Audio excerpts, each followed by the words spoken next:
તો question number 1 છે કે વર્ગ વ્યવહાર પૃથ્થકરણ સાથે કોનું નામ સંકળાયેલું છે મિત્રો? ક્વેશ્ચન નંબર 1 શું કહેવા માંગે છે કે વર્ગ વ્યવહાર પૃથ્થકરણ સાથે કોનું નામ સંકળાયેલું છે?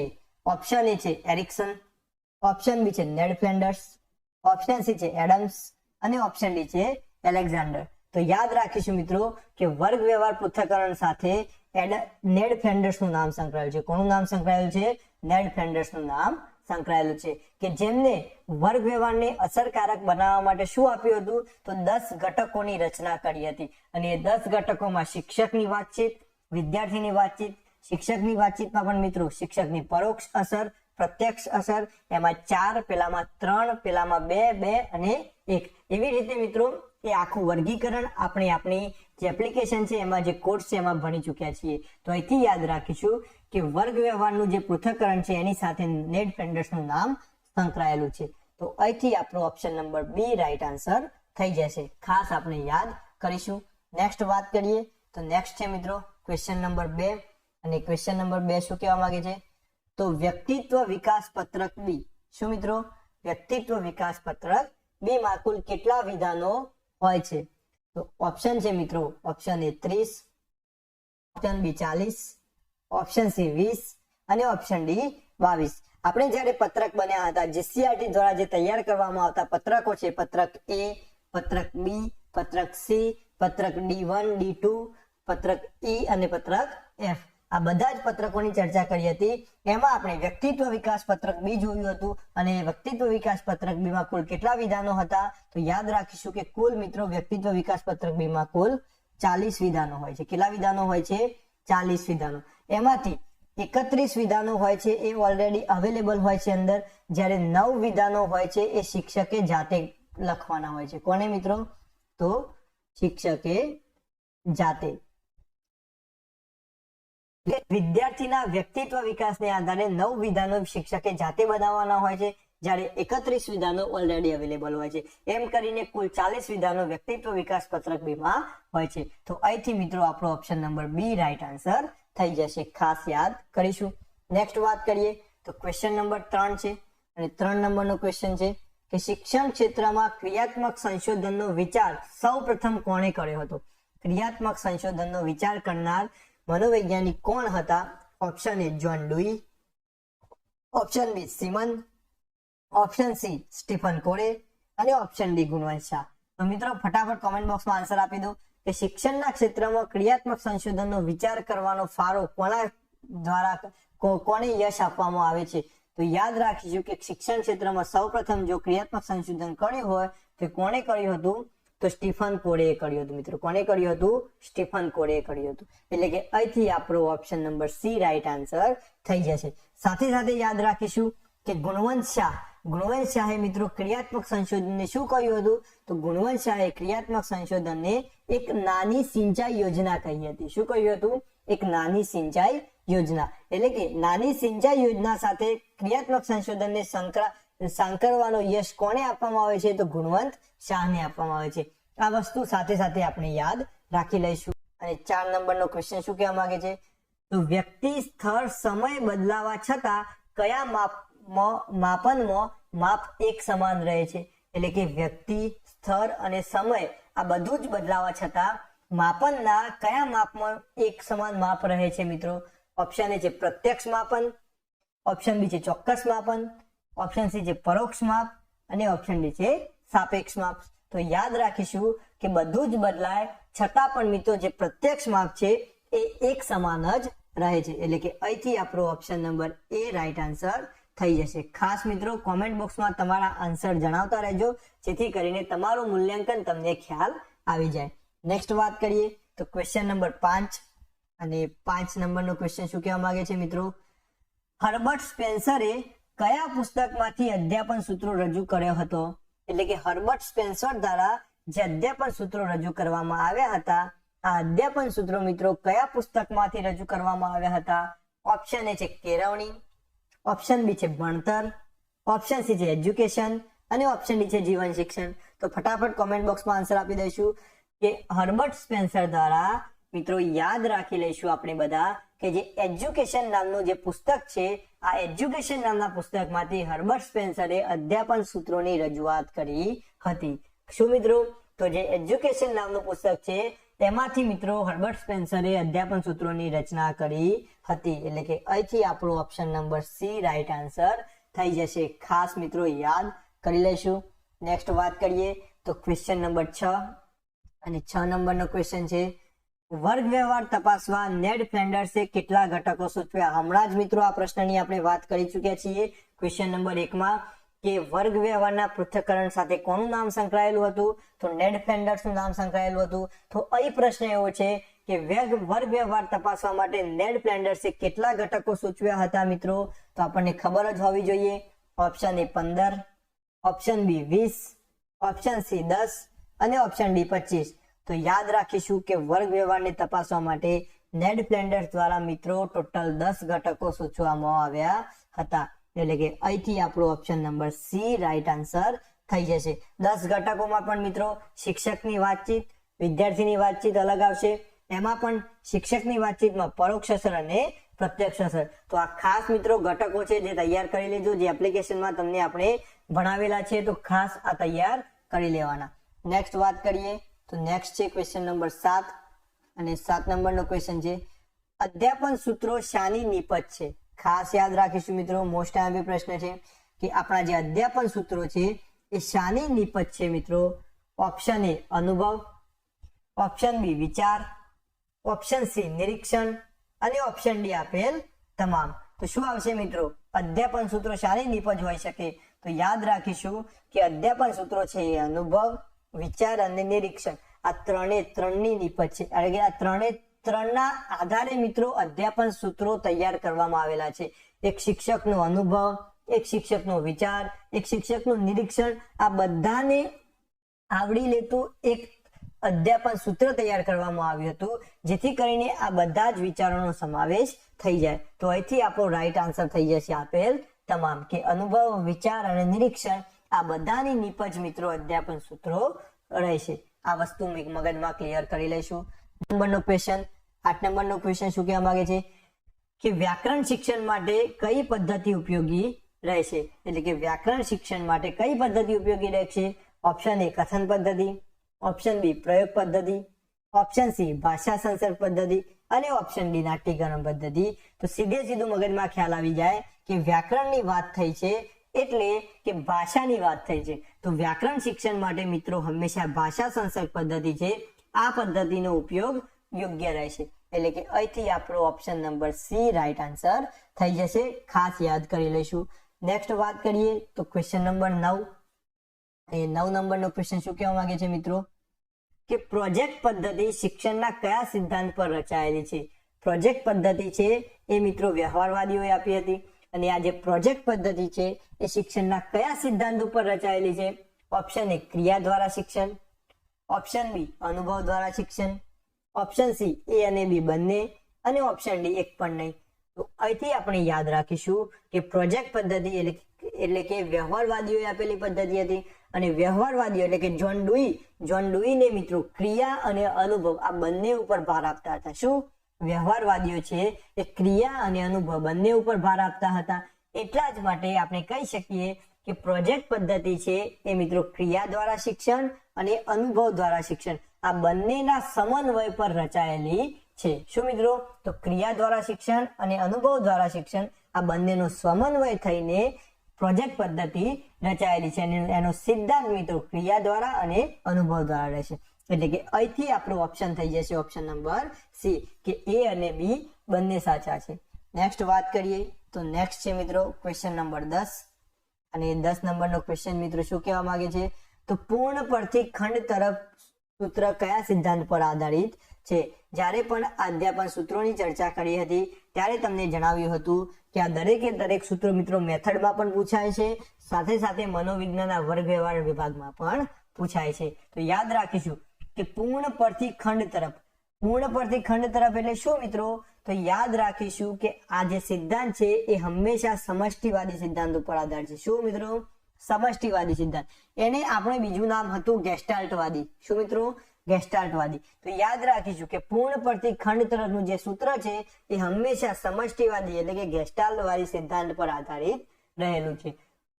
અને આ જે ગેસ્ટાલ્ટવાદીઓ છે એ કોણ હતા? તો ફિનોમેનનની ત્રિપુટી હતી મિત્રો, વર્ધીમર, કોહલર અને કોફકા. આ પણ આપણને યાદ હોવું જોઈએ. તો અહીંથી આપણો રાઈટ આન્સર થઈ જશે ઓપ્શન નંબર બી. નેક્સ્ટ વાત કરીએ તો ક્વેશ્ચન નંબર 11 છે અને 11 નંબરનો ક્વેશ્ચન શું કહેવા માંગે છે? તો શિક્ષકે કેવા પ્રશ્નો ન પૂછવા જોઈએ? ખાસ મિત્રો આના પર ભાર આપવો જોઈએ કે શિક્ષક જ્યારે પ્રશ્નો પૂછે છે, પ્રશ્નોત્તરી વાળું કૌશલ્ય છે, એમાં આપણને કહેવામાં આવેલું છે કે શિક્ષકે કેવા પ્રશ્નો ના પૂછવા જોઈએ મિત્રો. ઓપ્શન એ છે સૂચક પ્રશ્નો, ઓપ્શન બી છે પડઘા પ્રશ્નો, ઓપ્શન સી છે સમર્થન પ્રશ્નો અને ઓપ્શન ડી છે ઉપરોક્ત તમામ. તો યાદ રાખીશું મિત્રો, સૂચક પ્રશ્નો એટલે કે જેમાં સંભાવના વ્યક્ત થતી હોય, હા કે ના વાળા પ્રશ્નો હોય એને આપણે સૂચક પ્રશ્નો કહીએ છીએ. તો એ પણ મિત્રો શિક્ષકે પૂછવા જોઈએ નહીં. સાથે સાથે પડઘારૂપ પ્રશ્નો હોય એ પણ મિત્રો ના પૂછવા જોઈએ. અને સમર્થન પ્રશ્નો હોય કે જેમાં ખાલી ને ખાલી વિદ્યાર્થીને સમર્થન આપવાનું હોય તો એ પણ પ્રશ્નો પૂછવા જોઈએ નહીં. તો અહીંથી મિત્રો આ જે 3 છે, સૂચક પ્રશ્નો, પડઘા પ્રશ્નો અને સમર્થન પ્રશ્નો, તો આ 3 પ્રશ્નો વિદ્યાર્થીને શિક્ષકે કોઈ દિવસ પૂછવા જોઈએ નહીં. એનું આઉટપુટ સારું એવું મળી શકે નહીં. માટે અહીંથી આપણો ક્વેશ્ચન નંબર 11 નો રાઈટ આન્સર થઈ જશે ઓપ્શન નંબર ડી. આ ખાસ યાદ કરી લઈશું. નેક્સ્ટ વાત કરીએ તો ક્વેશ્ચન નંબર 12 છે અને 12 નંબરનો ક્વેશ્ચન શું કહેવા માંગે છે મિત્રો? ક્રિયાત્મક સંશોધનના કયા તબક્કે સમસ્યાનું વિશ્લેષણ અને ઉત્કલ્પનાની રચના થાય છે મિત્રો? ખાસ યાદ રાખીશું, મોસ્ટ આઈએમપી પ્રશ્ન કહી શકાય કે કયા તબક્કે ક્રિયાત્મક સંશોધનના કયા તબક્કે સમસ્યાનું વિશ્લેષણ અને ઉત્કલ્પનાની રચના થાય છે મિત્રો? ઓપ્શન એ છે પ્રારંભિક તબક્કો, ઓપ્શન બી છે નિદાનાત્મક તબક્કો, ઓપ્શન સી છે ઉપચારાત્મક તબક્કો અને ઓપ્શન ડી છે એક પણ નહીં. તો ખાસ મિત્રો અહીં હું તમને જણાવું તો દરેકે દરેક વિદ્યાર્થીના મગજમાં એક જ આન્સર આવી શકશે, કયો? ઉપચારાત્મક તબક્કો. પરંતુ યાદ રાખીશું કે ઉપચારાત્મક તબક્કો આવશે નહીં. સમસ્યાનું વિશ્લેષણ અને ઉત્કલ્પનાની રચનાની જ્યારે વાત આવે ત્યારે મિત્રો સૌપ્રથમ પ્રારંભિક તબક્કો આવશે. શું આવશે? પ્રારંભિક તબક્કો. એટલે કે ક્રિયાત્મક સંશોધનના પ્રારંભિક તબક્કે સમસ્યાનું વિશ્લેષણ થાય છે અને ઉત્કલ્પનાની રચના થાય છે. ઉત્કલ્પનાની મિત્રો વાત કરવામાં આવે તો ઉત્કલ્પનાનું નિદાન ઉપચારાત્મક તબક્કામાં થાય છે, પરંતુ એની રચના તો પ્રારંભિક તબક્કામાં થાય છે. આ બધી જ વસ્તુ ડિટેલમાં આપણે શીખ્યા છીએ આપણા જે મનોવિજ્ઞાનનો કોર્સ છે એમાં. તો આ ખાસ યાદ રાખી લેજો, આમાં ભૂલ કરવાની નહીં. તો અહીંથી આપણું રાઈટ આન્સર થઈ જશે option number A.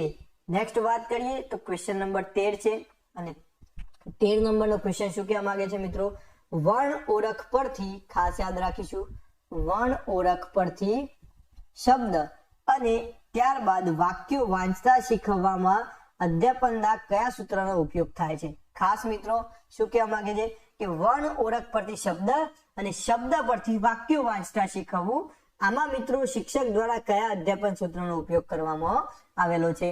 Option A છે પૂર્ણ પરથી ખંડ તરફ, ઓપ્શન બી છે જ્ઞાત પરથી અજ્ઞાત તરફ, ઓપ્શન સી છે સરળ પરથી કઠિન તરફ અને ઓપ્શન ડી છે મૂર્ત પરથી અમૂર્ત તરફ. તો ફટાફટ કોમેન્ટ બોક્સમાં આન્સર આપી દો કે વર્ણ ઓળખ પરથી શબ્દ એટલે એક લેટર પરથી મિત્રો આપણે વર્ડ અને વર્ડ પરથી આખું સેન્ટેન્સ આપણે વાંચતા વિદ્યાર્થીને શીખવાડીએ છીએ. તો આમાં મિત્રો આપણે કયો અધ્યાપન સૂત્રનો ઉપયોગ કર્યો? તો યાદ રાખીશું સૌપ્રથમ વર્ડ એટલે કે એક લેટર એને એક સરળ ભાષામાંથી આપણે કઠિન તરફ લઈ ગયા. શું? એક સરળ વે માંથી આપણે એને કઠિન વે ઉપર લઈ ગયા. તો અહીંથી આપણો option number C right answer થઈ જશે કે સરળ પરથી કઠિન પર અધ્યાપન સૂત્રનો અહીં ઉપયોગ કરવામાં આવેલો છે. આવી રીતે મિત્રો ગમે તે એક્ઝામ્પલ આપણને આપે, આપણને દરેકે દરેક અધ્યાપન સૂત્રો ક્લિયર હોવા જોઈએ. ખાસ યાદ રાખી લઈશું. નેક્સ્ટ વાત કરીએ તો ક્વેશ્ચન નંબર 14 અને 14 નંબરનો ક્વેશ્ચન શું કહેવા માંગે છે મિત્રો? કોઈ આદર્શ વ્યક્તિનું આલેખન કરવા કઈ પદ્ધતિ ઉપયોગી છે? મોસ્ટ આઈએમપી પ્રશ્ન છે મિત્રો. કોઈ પણ આદર્શ વ્યક્તિ એટલે કે આઈડિયલ પર્સનનું આલેખન કરવું છે આપણે તો એ કઈ પદ્ધતિ દ્વારા આપણે કરી શકીશું? ઓપ્શન એ છે કુદરતી પ્રદેશ પદ્ધતિ, ઓપ્શન બી છે રસાસ્વાદ પદ્ધતિ, ઓપ્શન સી છે સંશોધનાત્મક પદ્ધતિ અને ઓપ્શન ડી છે જીવન વૃત્તાંત પદ્ધતિ. તો યાદ રાખીશું મિત્રો કે જ્યારે પણ કોઈ આઈડિયલ વ્યક્તિ એટલે કે કોઈ આદર્શ વ્યક્તિનું આપણે આલેખન કરવા જઈ રહ્યા છીએ ત્યારે મિત્રો આપણે એ કઈ પદ્ધતિ છે તો જીવન વૃત્તાંત પદ્ધતિથી. કઈ પદ્ધતિથી તો જીવન વૃત્તાંત પદ્ધતિથી આપણે એનું આલેખન કરીએ છીએ. એટલે કે અહીંથી આપણો option number D right answer થઈ જશે. ખાસ યાદ કરી લઈશું. નેક્સ્ટ વાત કરીએ તો નેક્સ્ટ છે ક્વેશ્ચન નંબર 15 અને 15 નંબરનો ક્વેશ્ચન શું કહેવા માંગે છે મિત્રો તો નીચેનામાંથી કયું નકારાત્મક અશાબ્દિક સુદર્શક ગણાય મિત્રો. ખાસ મિત્રો ભાર આપજો. નકારાત્મક સુદર્શક તો ખરું. શું મિત્રો?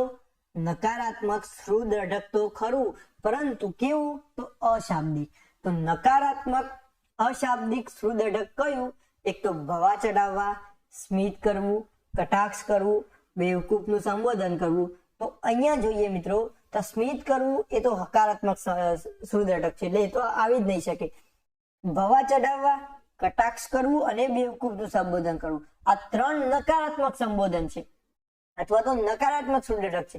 પરંતુ એમાં પણ આપણને કયું પૂછ્યું છે તો અશાબ્દિક પૂછ્યું છે. તો જોઈએ કટાક્ષ કરવું, એમાં તો આપણે શબ્દોનો ઉપયોગ કરીએ છીએ, એટલે કે આ તો શાબ્દિક સુદર્શક થઈ ગયું, નકારાત્મક શાબ્દિક સુદર્શક થઈ ગયું. તો અહીં સી ઓપ્શન પણ નહીં આવી શકે.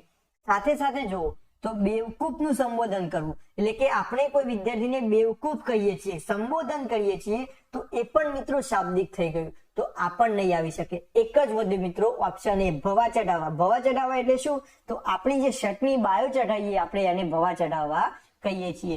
તો આ ભવા ચઢાવવા છે એ મિત્રો નકારાત્મક અશાબ્દિક સુદર્શક ગણાશે. એટલે કે અહીંથી આપણો ઓપ્શન નંબર એ રાઈટ આન્સર થઈ જશે. આ ખાસ મગજમાં આપણે ક્લિયર કરી લઈએ. નેક્સ્ટ વાત કરીએ તો ક્વેશ્ચન નંબર 16 છે અને 16 નંબરનો ક્વેશ્ચન શું કહેવા માંગે છે તો નીચેનામાંથી કયું પ્રોજેક્ટ પદ્ધતિનું સોપાન નથી? ખાસ યાદ રાખીશું કે પ્રોજેક્ટ પદ્ધતિના જે 5 સોપાનો છે એ 5 સોપાનમાંથી નીચેનામાંથી કયું નથી? આપણને એમ પૂછવામાં આવ્યું છે કે નથી. તો ઓપ્શન એ છે પ્રોજેક્ટની પસંદગી, ઓપ્શન બી છે પ્રોજેક્ટનું આયોજન, ઓપ્શન સી છે મૂલ્યાંકન અને ઓપ્શન ડી છે એકત્રીકરણ. તો યાદ રાખીશું મિત્રો કે પ્રોજેક્ટ પદ્ધતિનું સોપાન નથી એ કયું છે તો પ્રોજેક્ટની પસંદગી, આયોજન અને મૂલ્યાંકન. આ 3 તો મિત્રો પ્રોજેક્ટ પદ્ધતિના સોપાનો છે, પરંતુ મિત્રો એકત્રીકરણ છે એ પ્રોજેક્ટ પદ્ધતિનું સોપાન નથી. એટલે કે અહીંથી આપણો option number D right answer થઈ જશે.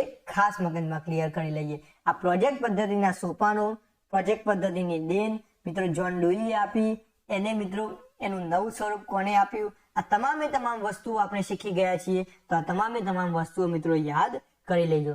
નેક્સ્ટ વાત કરીએ તો ક્વેશ્ચન નંબર 17 અને 17 નંબરનો ક્વેશ્ચન શું કહેવા માંગે છે મિત્રો માઇક્રો ટીચિંગમાં શિક્ષણની કઈ બાબત હસ્તગત કરવામાં આવે છે? મિત્રો હમણાં જ જે આપણી ટાટ સેકન્ડરીની પરીક્ષા ગઈ એમાં મિત્રો જે પાર્ટ 2 હતો મેન્સ પરીક્ષા, એમાં આખી માઇક્રો ટીચિંગની વાત પૂછવામાં આવી હતી. એટલે કે માઇક્રો ટીચિંગ લખવાનું કહેવામાં આવ્યું હતું. તો આપણને માઇક્રો ટીચિંગ વિશે અત્યારે જાણેલું હશે તો એ મેન્સમાં પણ કામ લાગી શકે છે, એટલે આપણે એ પણ તૈયારી સાથે સાથે રાખીશું. તો શું આવે છે? ઓપ્શન એ છે શિક્ષણ પદ્ધતિ, ઓપ્શન બી છે શિક્ષણના સૂત્રો, ઓપ્શન સી છે શિક્ષણની પ્રયુક્તિઓ, ઓપ્શન ડી છે શિક્ષણના કૌશલ્યો. તો યાદ રાખીશું કે માઇક્રો ટીચિંગમાં શિક્ષણની કઈ બાબત હસ્તગત કરવામાં આવે છે તો માઇક્રો ટીચિંગમાં શિક્ષણના જે કૌશલ્યો છે, અધ્યાપન કૌશલ્યો છે, આ તમામે તમામ અધ્યાપન કૌશલ્યો મિત્રો હસ્તગત એટલે કે શીખવામાં આવે છે.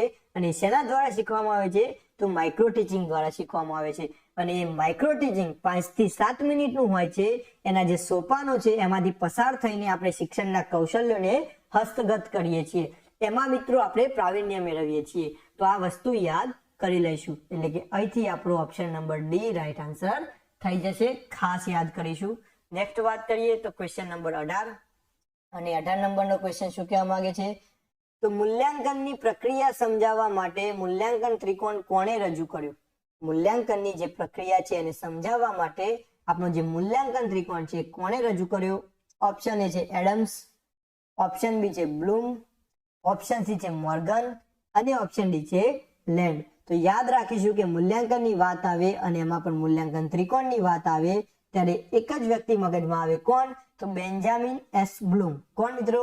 Benjamin S Bloom. તો મૂલ્યાંકનની પ્રક્રિયા સમજાવવા માટે મૂલ્યાંકન ત્રિકોણ કોણે રજૂ કર્યો હતો તો તો બ્લૂમે રજૂ કર્યો હતો. તો અહીંથી આપણો option number B right answer થઈ જશે. ખાસ મગજમાં ક્લિયર કરી લઈશું.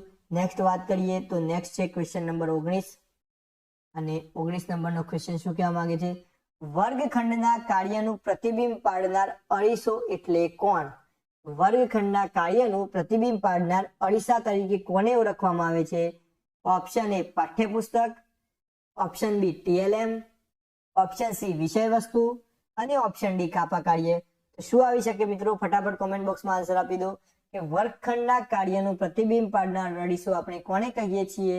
તો યાદ રાખીશું કે કાપા કાર્ય જે છે આપણું જે બોર્ડ વર્ક છે, આ બોર્ડ વર્ક છે એ મિત્રો આપણો અરીસો કહી શકાય કે જેવું બોર્ડ વર્ક આપણે કર્યું હશે એવું બોર્ડ વર્ક મિત્રો વિદ્યાર્થીઓ સમજશે. તો યાદ રાખીશું કે વર્ગખંડના કાર્યનું પ્રતિબિંબ પાડનાર અરીસો એટલે કાપા કાર્ય. તો અહીંથી આપણો option number D right answer થઈ જશે. ખાસ મગજમાં ક્લિયર કરી લઈશું. નેક્સ્ટ વાત કરીએ તો નેક્સ્ટ છે મિત્રો ક્વેશ્ચન નંબર 20 અને 20 નંબરનો ક્વેશ્ચન શું કહેવા માંગે છે કે નીચેનામાંથી કઈ પદ્ધતિ શિક્ષક કેન્દ્રી છે? ખાસ મિત્રો મોસ્ટ આઈએમપી પ્રશ્ન છે, તો તૈયાર કરી લેજો કે નીચેનામાંથી કઈ પદ્ધતિ શિક્ષક કેન્દ્રી છે? શિક્ષક કેન્દ્રી પદ્ધતિઓ અને વિદ્યાર્થી કેન્દ્રી પદ્ધતિઓ, આ પદ્ધતિઓની ચર્ચા આપણે કરી હતી કે શિક્ષકને જે કેન્દ્રમાં રાખે છે અને શિક્ષક કેન્દ્રી પદ્ધતિઓ તરીકે આપણે ઓળખીએ છીએ. તો કઈ પદ્ધતિ? પ્રોજેક્ટ પદ્ધતિ, વર્ણનાત્મક પદ્ધતિ, સંશોધન પદ્ધતિ કે ચર્ચા પદ્ધતિ? તો યાદ રાખીશું અહીંથી મિત્રો આપણે કે વર્ણનાત્મક જે પદ્ધતિ છે એ પદ્ધતિ શિક્ષક કેન્દ્રી પદ્ધતિ કહી શકાય. તો અહીંથી આપણો option number B right answer થઈ જશે. ખાસ મગજમાં ક્લિયર કરી લઈશું. નેક્સ્ટ વાત કરીએ તો નેક્સ્ટ છે ક્વેશ્ચન નંબર 21 અને 21 નંબરનો ક્વેશ્ચન શું કહેવા માંગે છે મિત્રો? તો વર્ગ વ્યવહાર દરમિયાન શિક્ષકે વિદ્યાર્થીને કઈ બાબતની વિશેષ તક આપવી જોઈએ? એટલે કે શિક્ષક દ્વારા વિદ્યાર્થીને કઈ બાબતની તક આપવી જોઈએ? સૂચના આપવાની, પોતાના વિચારો રજૂ કરવાની, બહાર જવાની કે રમવાની? તો ફટાફટ કોમેન્ટ બોક્સમાં આન્સર આપી દો મિત્રો કે વર્ગ વ્યવહાર દરમિયાન શિક્ષકે વિદ્યાર્થીને કઈ બાબતની તક આપવી જોઈએ?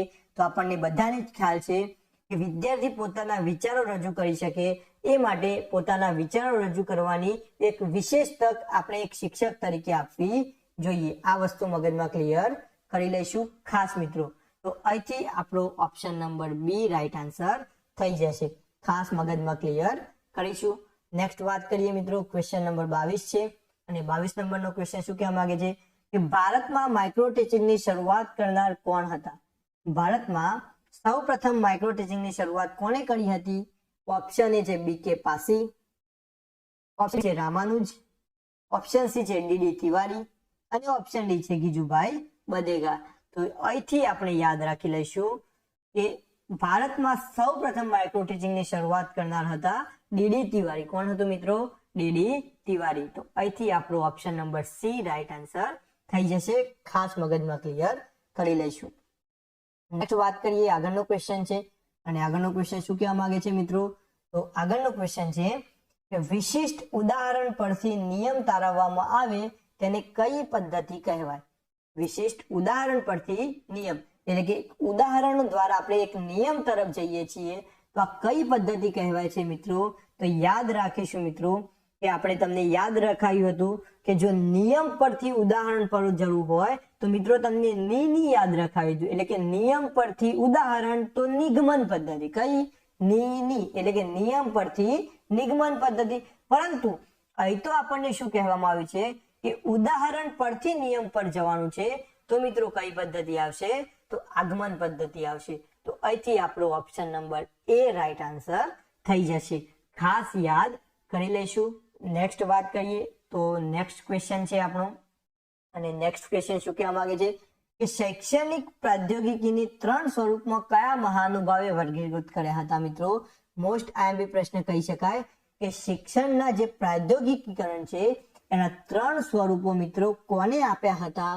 તો અહીં મિત્રો છે option A Davis, option Robert Gagne, option C professor લુમ્સ અને ઓપ્શન ડી જ્યોર્જ લીથ. તો યાદ રાખીશું કે શિક્ષણ ક્ષેત્રમાં જે પ્રાદ્યોગિકીકરણ છે એના 3 સ્વરૂપો મિત્રો પ્રોફેસર લુમ્સે આપ્યા હતા. કોણે આપ્યા હતા? પ્રોફેસર લુમ્સે આપ્યા હતા. તો તો અહીંથી આપણો option number C right answer થઈ જશે. ખાસ મિત્રો યાદ કરી લઈશું. નેક્સ્ટ વાત કરીએ તો નેક્સ્ટ ક્વેશ્ચન છે મિત્રો, ઔપચારિક મૂલ્યાંકનમાં કઈ બાબતનો સમાવેશ થતો નથી? ખાસ મૂલ્યાંકનમાં બે પ્રકાર આપણે જોયા હતા, એક તો ઔપચારિક અને અનૌપચારિક. એમાં ઔપચારિક જે મૂલ્યાંકન છે એમાં કઈ બાબતનો સમાવેશ થતો નથી મિત્રો? ઓપ્શન એ છે લેખિત કસોટી, ઓપ્શન બી છે નિરીક્ષણ, ઓપ્શન સી છે મૌખિક પ્રશ્નોત્તરી અને ઓપ્શન ડી છે બી અને સી બંને. તો યાદ રાખીશું મિત્રો, આ નિરીક્ષણ અને મૌખિક પ્રશ્નોત્તરી છે એ અનૌપચારિક છે મિત્રો. શું છે? અનૌપચારિક છે. ત્યારે લેખિત કસોટી છે એ ઔપચારિક છે. તો અહીં મિત્રો સમાવેશ થતો નથી એવું કહેવામાં આવ્યું છે.